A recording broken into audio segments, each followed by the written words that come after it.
Welcome to the Travel Business Unpacked, where passion meets possibility. Here's your host, Meredith Callaway. Hello, and welcome to the Travel Business Unpacked podcast. I am your host, Meredith Callaway with Gifted Travel Network. And on today's episode, we are going to be talking tech in travel. And my guest is fellow Sandy Saburn, also with Gifted Travel Network. She is the Chief Communications Officer here at GTN.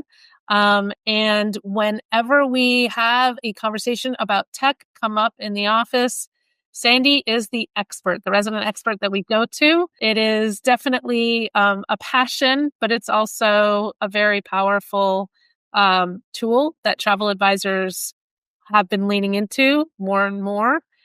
So we're going to talk about tech in the travel industry and its evolution, where it's come from, where it's going, what's helpful, what's not so helpful, and hopefully get a lot of your questions answered on today's episode. So welcome, Sandy. Thank you for joining us today.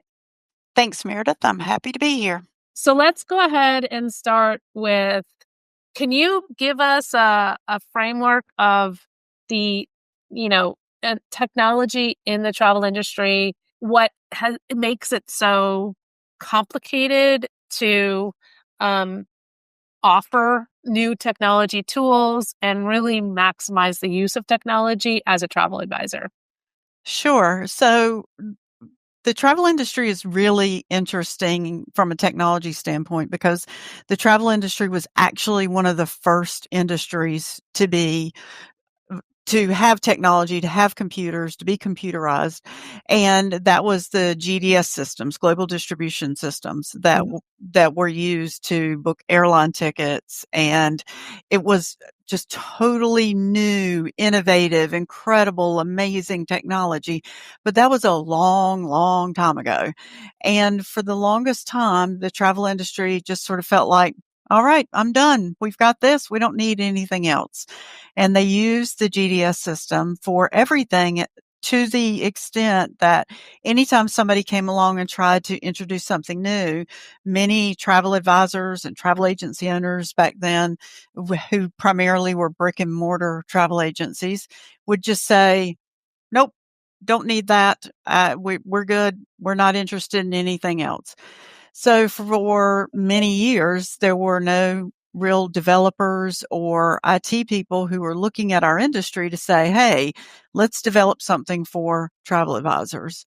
And then about 20 years ago, Client Base came out, and it was revolutionary because it was a very robust CRM. It had all kinds of capabilities. You could connect to partner websites and move client information over and move booking information back. So it was an incredible revolution that a lot of advisors started adopting. And then once again, they said, okay, we've got the perfect solution now. Now we're done. We don't have to ever change anything again. And that was just kind of the attitude of the industry because at that time, most of the people who'd been in the industry had been in the industry for a really, really long time. And there weren't a lot of newcomers coming in, so there wasn't a whole lot of demand. But in the last 10 years, the last 5 years, we have seen such an explosion in the amount of technology that's available to travel advisors.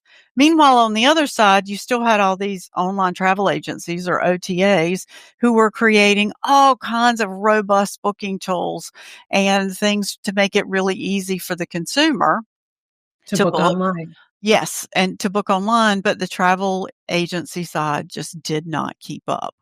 And we're finally starting to see that turn around, thankfully. And now we're in the position of trying to figure out, oh my gosh, we have this abundance of options. What do we pick? What do we use? Yeah. That's where we are now. I think I remember or have overheard rumblings from our travel MBA mentors about how when they first, when the travel MBA students first start and they go to do their first booking, they're a little like overwhelmed because it is almost easier in some ways to book something, a consumer to book something online than some of the archaic ways an advisor has to make their client's booking. It's true, and it's gotten a lot better, but it certainly is true that there is a challenge with making those first bookings. It's just it's a system that is not intuitive at all. Yeah. Right. Unlike when we have our phones and we like a child can pick it up and use it easily.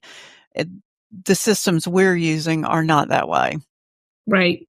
So identify like the most common frustrations for a travel advisor when it comes to technology that is, that is a technology that technology could solve. So I think the biggest challenge that travel advisors face on a day-to-day basis is just keeping up with the world. Most of them don't have a specialty that is hyper focused, like I only book Tahiti, or Yeah. I only book this cruise line, or I only Yeah. do this, or I only do that. They have more diversity in their niche. And so keeping up with all those things is a challenge. And Mhm. now with the rise of they're not really search engines, they're answer engines like ChatGPT and Perplexity and Anthropic and Claude and all the other systems that can provide answers. That's been a blessing to so many travel advisors because they don't have to know everything about everywhere. They can go get that information easily when they need it. Yeah. But how many are actually using those AI functions the way that they really could? I think this is not a perfect analogy, but I think a lot of them feel like they're cheating if they do that they should Mhm. have to work harder to get that information. But I almost feel like that's almost like an accountant saying, oh, well, I can't let the spreadsheet total this up for me, so I better get my calculator out and do it. That's what the tool is there for. That's why it was Yeah. created. Of course, you need to double check it and look at it and make sure that it makes sense. If you get information back about a London hotel room that is oceanfront, then there's something wrong there because Mhm. London is not on the ocean. So you have to bring some common sense to it, but you really should use those tools. And more of them are, but many of them are in that paralysis of, I it's like when you hire an employee, it's like, "I don't have time to teach you to do this, so I Yeah. have to just keep doing this because I don't have time to teach you to do it to help Correct. me to give me more time." And I think a common situation for a travel advisor, at least here at DTN, because of our focus on luxury and our access to the hotel elite programs as well as virtuoso amenities. One of our advisors has a client who, just wants a relatively simple hotel, what sounds to be like a very simple hotel booking. But if it happens to be a hotel that's in one of our hotel elite programs and it's also a virtuoso property, um, that our advisor now has to search in multiple places for the multiple different types of rates for that one simple hotel booking. And so a simple hotel booking for an advisor can turn into a couple hours of just back and forth researching. So Yeah, is technology. that's definitely the way that it used to be, Yeah. and we have now adopted a platform called Travel Wits that has solved that problem, because you don't have to learn the GDS to use it, but it is an overlay on the Sabre GDS, which means it's incredibly powerful and has access to a lot of information. So our advisors can go in and at one time search for a hotel and a destination, and they see the virtuoso rates. They see the hotel elite program rates.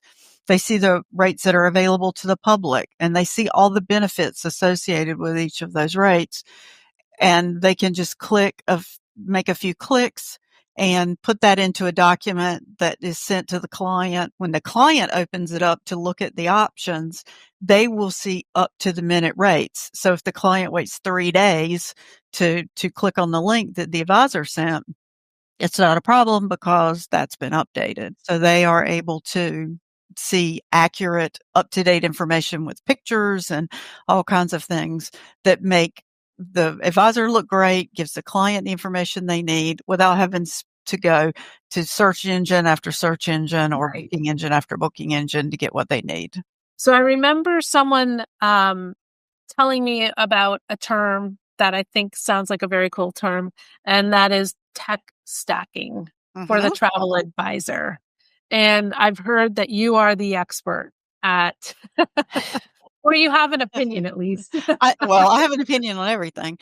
I'm definitely not an expert, but I do look at tech stack. So a tech stack is generally like the tools in your toolbox. So it's the various things that you go to on a daily basis. And we all have a tech stack that we use, whether that's, you use Google all the time and maybe you use the Google suite. So you use those products when you're going to create a document or spreadsheet or what have you. For an advisor, they're going to need a series of items, including a CRM, which is a client, to keep up with all their client information. And they're going to need. And typical CRMs are. So there's a few in the industry right now. Client Base was a CRM. Right. We are now on a system called Xeon, and Xeon has a light CRM built into it, but it's really more for tracking commissions and the financial side of an agency rather than the CRM, where you can really get deep into all the things about a client. Like if you're a business, you might use something like Salesforce or HubSpot to keep up with all the details about a client. A travel advisor is going to need some basic details about their client. And we have advisors who are using things like Travify, which started out as an itinerary program, now also has a CRM. We have advisors who are using Turn, which is another CRM that's new to the industry, which has come on really quickly and really fast and developed a lot of really interesting tools within it. And then some of our advisors use Travel Joy. And then there's other systems that people have adopted for different things. But definitely a CRM is something that they're going to need, because otherwise you're going to end up with a spreadsheet with the client's legal names, dates of birth, all of that. It's just not very user friendly. Yeah. So your tech stack is going to start with a basic CRM. And you are so our host agency uses Xeon, but you were saying that others in our agency will use things like Travify, which has a CRM to it, or Travel Joy. So it sounds like they're overlapping or double upping on a CRM. Why would they do that? They do that because the CRM that they're adding on to Xeon is very is more powerful than what they're going to have in Xeon, because Xeon has a light CRM built into it. They were never interested in having a CRM, and they're partnering with other platforms to say, hey, you do CRM, I'll do financial, we'll make our systems talk, and everybody's life will be easier. Right. And that's what we really push for. Anytime I talk to companies, I'm always saying, you guys need to talk to one another, and your systems need to talk to one another. And that's what Virtuoso pushes for too, is to have an environment where there's lots of connections between the different systems. Just like with your phone, if you go to purchase something, you don't have to put in all your details. Your phone can fill that in for you, including your credit card. You can choose Apple Pay and it fills in your address and everything. So that's the kind of environment that we want for travel advisors. Okay. So we're starting with the CRM. We're layering in an extra CRM because the Xeon financial backend only does that. It's a CRM Lite. But if you want a more powerful CRM, you're going to have to layer in another one. What is another tool in the toolbox, in the tech stack toolbox? So definitely the advisors need some sort of a platform to be able to provide itineraries and proposals and other kinds of documents to clients. So our advisors, we provide Travify to everybody, and Travify is a multitude of tools within one tool, but definitely if I'm going somewhere, I am going to have a Travify itinerary that's going to have all the details of my trip. There's an app that I can use. So while I'm traveling, I can access it. I know where I'm going when, have all the information there. So they're going to need something like that, not only to be able to provide things to clients in the proposal process. A lot of people use it for that, but also once the client decides on what it is that they're booking, then they've got the app with all of the information from all these different sources, because especially with luxury travel advisors, they may pull together things from a bunch of different places. It's not like you just went to one place, booked everything and now you're done. Maybe you've Not an got all-inclusive resort, fun and sun, one and done. exactly. You've got the hotel that you booked before the river cruise. You've got the river cruise. You've got the hotel after the river cruise. You've got the excursions that you've booked. You have all these different things, transfers, all kinds of things that have to go into this one particular document. And you want to be able to see it all at one place. Hence the importance of the app for the client to be able to see everything. The itinerary builder is a tech tool that I even geek out on. Mm. And I mean, I massive applaud to those that built Travify as well as the others that are comparable itinerary builders, because I remember when I first started in the travel business, and it would take me out. I was obsessed with presenting an itinerary that looked professional.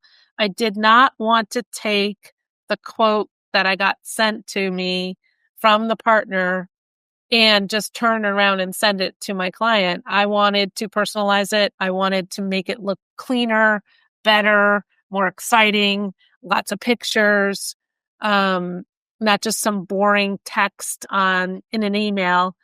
And it would take hours Mm-hmm. to put together one simple quote.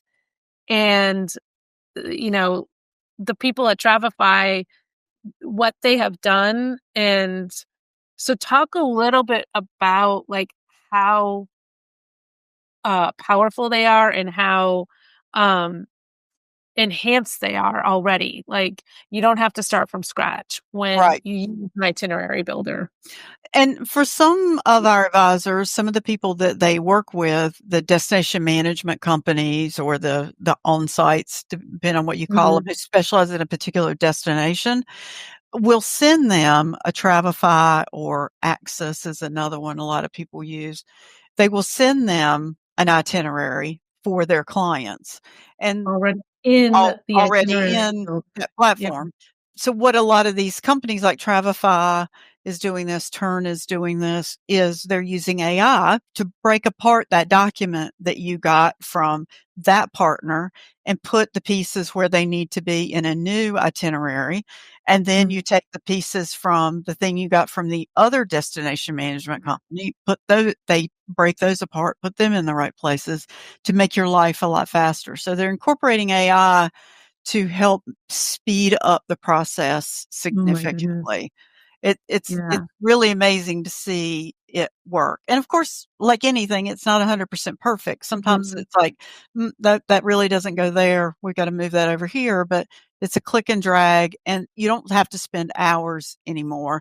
Nobody should spend hours anymore putting something like that together, especially when there's tools like Travify and Turn out there.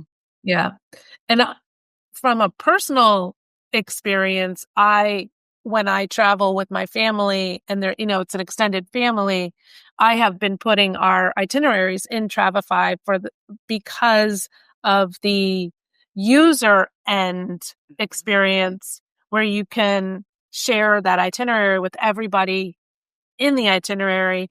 You can, let's say, my husband and I had a dinner ourselves one night. It can show on his itinerary, but not on my kids.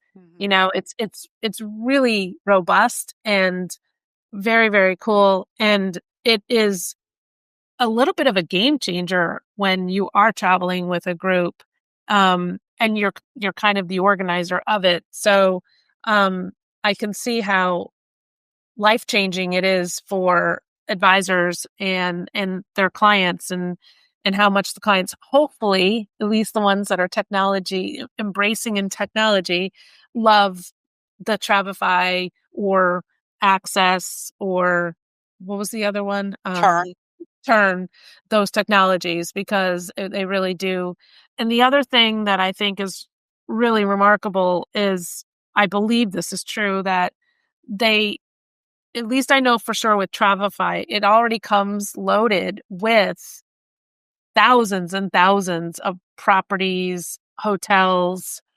You type in a flight number, it just brings it right up.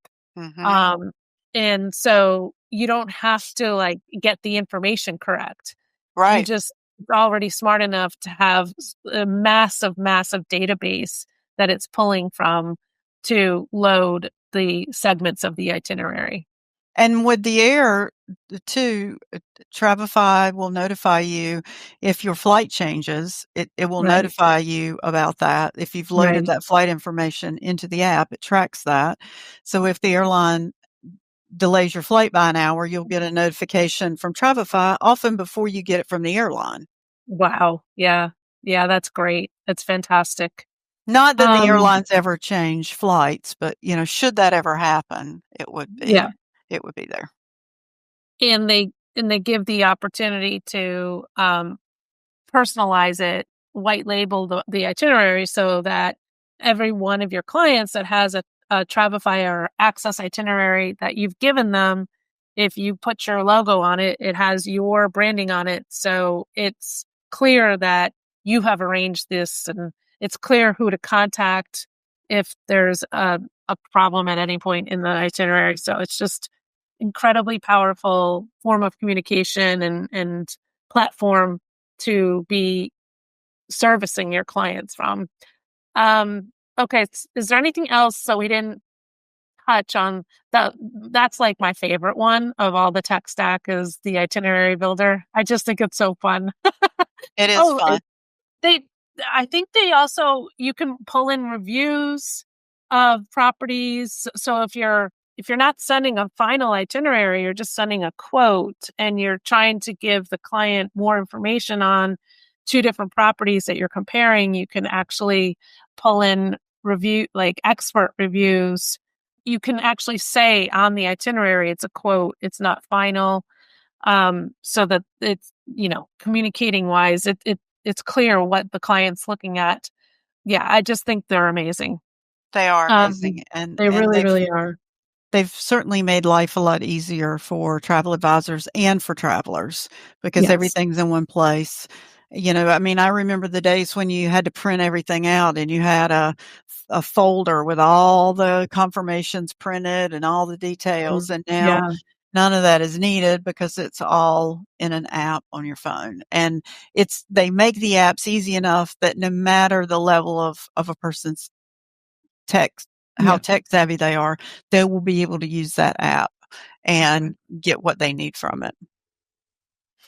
All right. So let's move on to another tool in the toolbox. What else we got in there? So the other thing that you really need is a workflow management system. And that is because almost never does a client call you, book a trip, and then in a few days they leave for the trip. So you sometimes have this period of time that could be weeks, it could be months, it could be more than a year between the time that they decide on the trip and actually take the trip.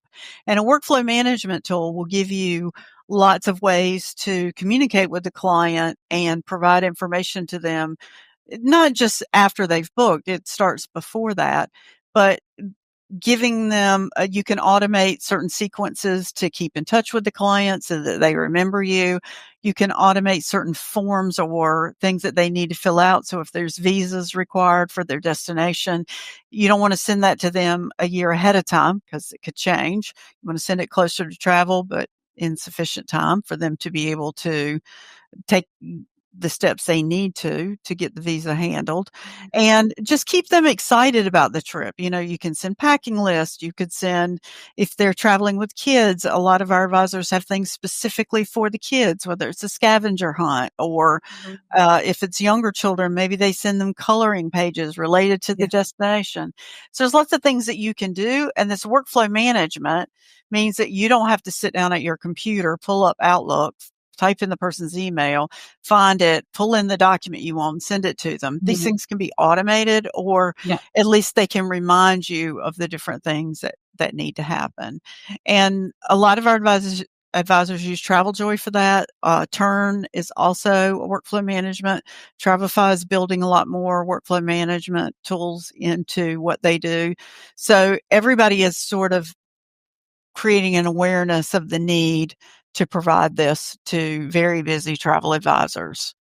I think it's a super important tool to use, because I always talk about the fact that time in the sales cycle, which is that period from you've taken the deposit, so they've made their decision, they've paid their deposit, they are committed, they're going on this trip.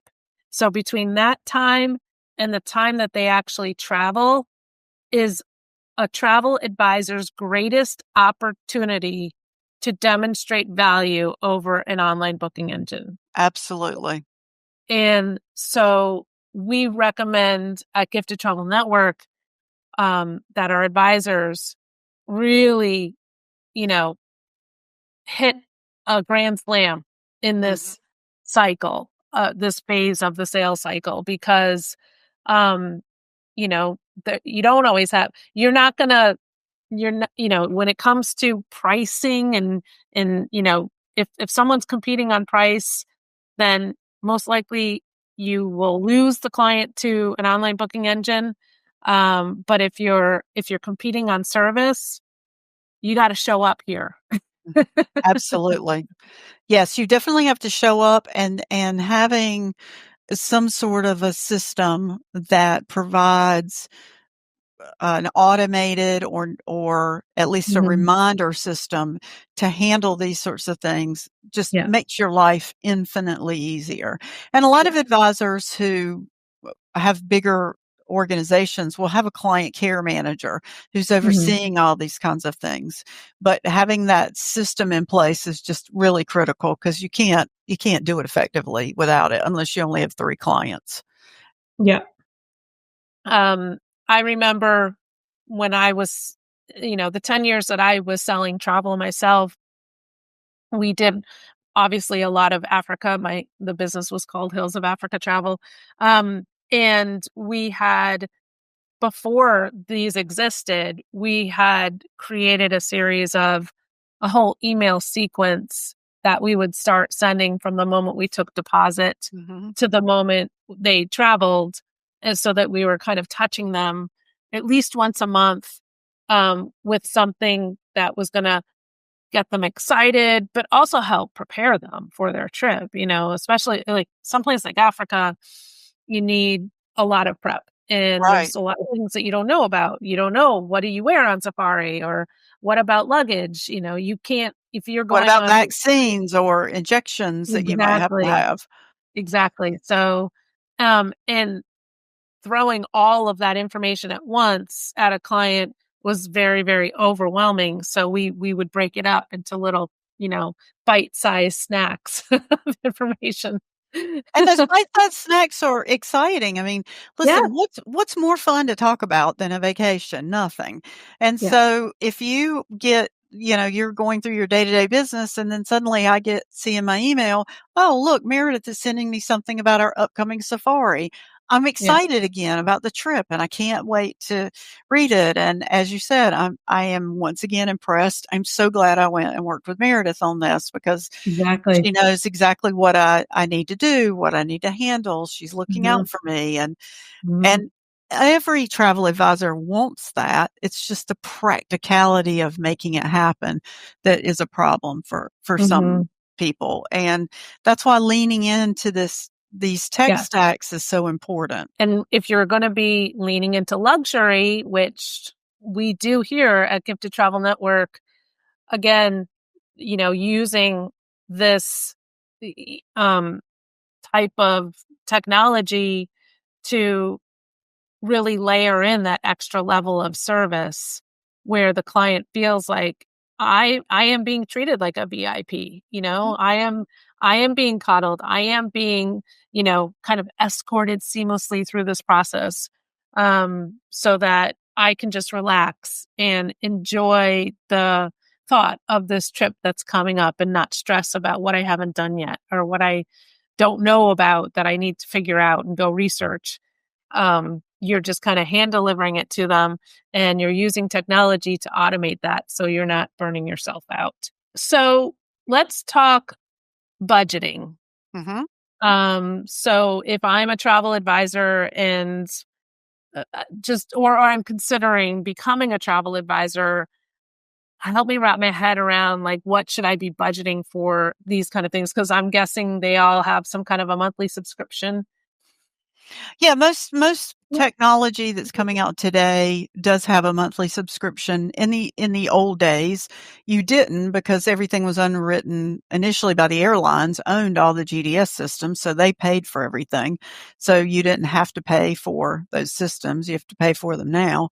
And each of these does have a different cost to it, and different host agencies do include different things with your membership with them. So if you are with one host agency, you might get one thing. With some, you might get another. So Gifted Travel Network, we include Travify with everybody's membership. So everybody gets Travify. Everybody also has Xeon, because that's where they have to put in their bookings for us to be able to see that the booking has been made and to pay the commission out on the booking. So they get that. And then some of these other ones have smaller cost on a monthly basis. Some of them are a little more expensive, but typically the tools run between $10 and $40 a month for most of them, depending on what you're looking at. There are some that we haven't talked about that are really Yeah. expensive. And then there's also lots of other tools that you probably should be using on top of this tech stack for things like AI, like using something like ChatGPT, that you should be paying for, so that you Right. have a secure version of it. Because remember, if it's free, that means that you're the customer, they're using your information, Mhm. and that's not what you want, especially when you're working with clients. Just like one of the other things that we haven't talked about is I feel like everyone needs some sort of an email autoresponder Yeah. system. Autoresponder. Yeah, Mhm. so they need something like, and these are things like Constant Contact and MailChimp and all of those. If you use the free version of some of those sites and you're sending out a travel newsletter, they're going to add ads to it. And so you might And send out your lovely newsletter and it might have a Expedia ad at the yep, bottom of it. it will. Yeah. Most So likely. you don't want to use the free version We of wanna use the those free version. either. Yeah. Yeah, it's worth it to invest. So just budget properly, Right. map out your numbers and budget for it and expect it and it's all but definitely invest And in the free when you version. invest and when you decide how much you're going to spend, what I encourage people to think about is, what is the time savings that this is going to give me? Because Mhm. you want to invest in things that are going to give you back time, that are going to make things easier for you, make things easier for your team or for your clients. And you also are going to want to invest in things that are going to elevate your brand, so that everything that you send out is brand congruent. if you're a luxury advisor, it needs to look luxury, and that you are being consistent throughout the process with what people are seeing, that it's got your logo in color with contact information, and that it's all done correctly. Yeah. So you kind of already took the conversation where I wanted to take it with AI. So let's move on to the elephant in the room, AI, which is a huge topic. Do you want to share some of your favorite AI tips today? Yeah, so I think the first thing with AI is just like anything else that comes out, people are initially intimidated. Most people are typically intimidated by new technology when it comes out. Maybe they're a little hesitant about it. And even to the point that maybe they're afraid it's going to take their job. Listen, when you're a travel advisor and you're in the business of crafting dream experiences, vacations for families, individuals, couples, whoever you work with, no AI tool is ever going to completely replace you. What it can do is make your life easier. And that's what you want to look at when you're looking at some of these AI tools. Because as I said earlier, you can just go into something like ChatGPT, and there's lots of these tools out there. But if you go into ChatGPT and you have a client who comes to you and says, I really want to go to Belize, and you don't know a thing about Belize, you can go in and say, I am a travel advisor working with a client who wants to go to Belize for diving, and mention the things that they want to do, and it will share some information. So even if you never send any of that to the client, you've now helped educate yourself, because this is where search is going. Search is no longer going to Google. By the end of the year, numbers that I've heard range from 35 to 50% is where the number of searches that will be done in Google will be. So 35 to 50%. The others are going to be in these so-called answer engines like ChatGPT or Anthropic or some of the Perplexity, some of these other systems. It'll also be done on social media. It'll also be done on YouTube. So people are looking for answers, and they're going out there to find them. So you need to use these systems to find the answers that you need in your day-to-day work life too. Wasn't it you that told me recently that people are going to Meta for questions? Like, I am just shocked by Yes. that. Yes. So they're Meta. on Facebook and Instagram and just typing in a question Yep. as if they were on Google. That is just So boggles my mind. if you've noticed lately, if you've been in Facebook, you will notice that your feed used to be filled with updates from all the people that you knew. And Yes. from whether it was a family member or somebody you knew from work or neighborhood or whatever, everything was update from all these people. For most people now, 60 to 70% of their feed is now AI recommended content. So based on things that you've interacted with previously, this is now showing you things that you should be interested in based on that past experience. And you'll Pretty notice smart AI, because I feel like I've bought a lot more on Facebook the last little while. exactly. And that's something Facebook has really leaned into, is the ability for you to purchase things without having to leave their platform. You can do on Instagram and Facebook, you can go in, make your purchase, and go right back to your feed. Right back. Never off into something else. And that's really where they're headed. And a lot of people say, well, that's not what I want. It is what you want, because it's what you end up interacting with. If it wasn't what you want, they would change that and go to something else, because they have very sophisticated systems to determine what it is that people like, how they're responding to things, and they're using artificial intelligence to make these decisions about what to show you. Mm. It's And there's really no way to turn that mind-boggling. off, right? That's just you can't control that. You can't like change a setting or something on it to say No, not the too much only AI read content. you do have the ability to go in and reset your profile. So, like, if you Maybe you went down this rabbit hole one time of deciding that you were going to be a gardener and you were searching all this plant related stuff. And then you realized I kill every plant that I get hold of. So I'm going to stop that. You could go in and reset your account and then it would stop showing you the things that you've seen in the past and it would learn from you again. And then you'd start seeing things. So, and you'll notice that a lot of the posts that you see will have information like people also searched for, especially if you go in and you search for a particular thing or company or a person, it'll show you other things people have searched for. Again, that's just an answer engine built within Meta. I'm going to throw a question at you, and I apologize. I didn't prepare you with this at all, but this is on the heels of the AI retreat workshop that you attended not so long ago. Mm-hmm. You came back full of amazing, great information. So if I'm a travel advisor and I'm listening and I really want to sell a specific partner mm-hmm. that maybe is a little bit more esoteric. So an example that I'm thinking of is Rocky Mountaineer. Okay.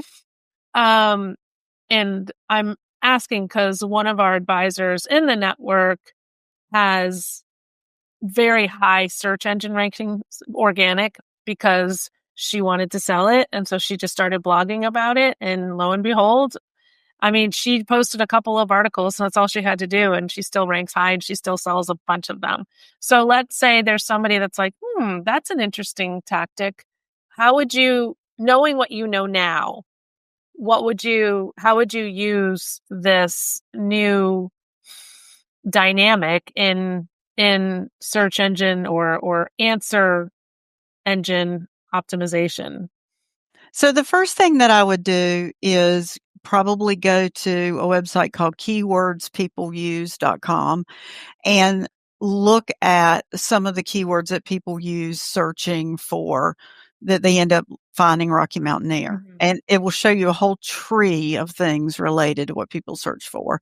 And I would also probably do a couple of searches both in social media and in something like Google or Bing or Yahoo or wherever. And one of the things that shows up is people also asked about.